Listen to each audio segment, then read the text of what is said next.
करो, राहुल गांधी शर्म करो। आज जब संविधान हाथ में लेकर राहुल गांधी कहते हैं संविधान बचाना है, तो उनको आईने दिखाने की आवश्यकता है। जो सबसे ज्यादा संविधान की दुहाइयां देते हैं, तो उनको इस बात की भी जिम्मेदारियां लेनी चाहिए कि जो वो अपनी दादी के, अपने पिताजी के नाम पर जो है वो वोट बटोरते हैं, तो उनके किए गए कारनामों की भी क्या वो जिम्मेदारी लेते हैं। ये ऐसा समय था जो भारत के आने वाले समय में भी एक काले अक्षरों में लिखा जाएगा और मौजूदा और आने वाली पीढ़ी को इससे सीख लेने की जरूरत है।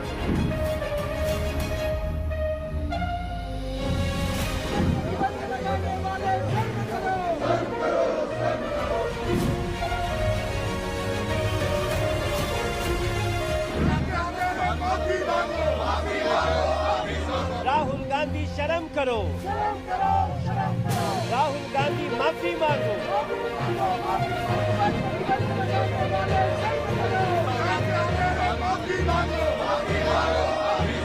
Today is the 26th June.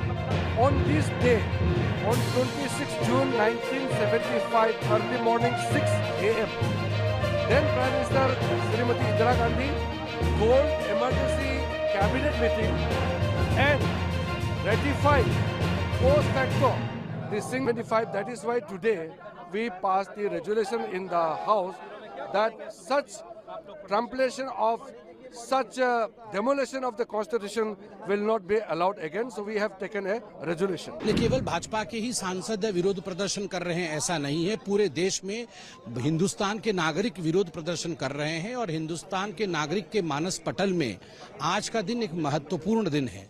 आज 26 जून 2024 है। आज से 49 इयर्स पहले आज ही के दिन 26 जून 1975 को जब देश जगी थी सुबह, तब देश को मालूम पड़ा था कि देश के ऊपर आपातकाल लगा दिया गया है, इमरजेंसी थोप दिया है श्रीमती इंदिरा गांधी ने। लगभग 1.5 लाख लोगों को जेल में भर्ती किया गया था। कई लोग 22 से भी अधिक लोगों की मृत्यु हुई थी, कस्टोडियल डेथ हुआ था। 42nd अमेंडमेंट जो कि सबसे बुरा अमेंडमेंट था, जिसने खिलवाड़ किया भारत के संविधान के साथ, 42nd अमेंडमेंट लाया गया था। देश के जुडिशरी के साथ, देश के प्रेस फ्रीडम के साथ, देश के एग्जीक्यूटिव और लेजिस्लेचर के साथ जिस प्रकार का खिलवाड़ करने की कोशिश उस समय कांग्रेस की सरकार ने किया था, किसी ने सपने में भी नहीं सोचा था कि हिंदुस्तान के बाबा साहेब अंबेडकर की रूह कांप उठी होगी। किसी ने ऐसा सोचा भी नहीं था कि कॉन्स्टिट्यूशन के साथ, संविधान के साथ ऐसा खिलवाड़ कोई कर सकता है। आज जब संविधान हाथ में लेकर राहुल गांधी कहते हैं संविधान बचाना है, तो उनको आईने दिखाने की आवश्यकता है। और आज ओम बिरला साहब, जिन्होंने आज दूसरे कार्यकाल का पहला पदभार संभाला एज स्पीकर, उन्होंने ये जो एक रिजोल्यूशन रखा है कि लाखों परिवार जो जेल में थे उनके प्रति हमारी संवेदना होनी चाहिए, मुझे लगता है ये एक सराहनीय कार्य भारत के पार्लियामेंट ने किया है। देखिए, इमरजेंसी का एक ऐसा दौर था जो इतिहास में एक काले खंड के दौर पर जिसको देखा गया। जिस तरीके से इमरजेंसी के दौर में पूरे देश को बंदी बनाने का प्रयास किया गया, देश के ऊपर डिक्टेटरशिप थोपने का प्रयास किया, ऐसे में जब 50 साल इमरजेंसी के पूरे होने को आ रहे हैं, ज़रूरी है कि मौजूदा पीढ़ी और आने वाली पीढ़ी भी उस दौर को समझे और उस दौर से सीख लेकर हम लोग आगे बढ़ने का प्रयास करें। आज जिस तरीके से विपक्ष ने, जब माननीय स्पीकर के द्वारा इस प्रस्ताव को लाया गया और इमरजेंसी की निंदा करने की बात जब सबने की, जिस तरीके से विपक्ष ने हंगामा करने का काम किया, विपक्ष क्या समर्थन करता है उस दौर का?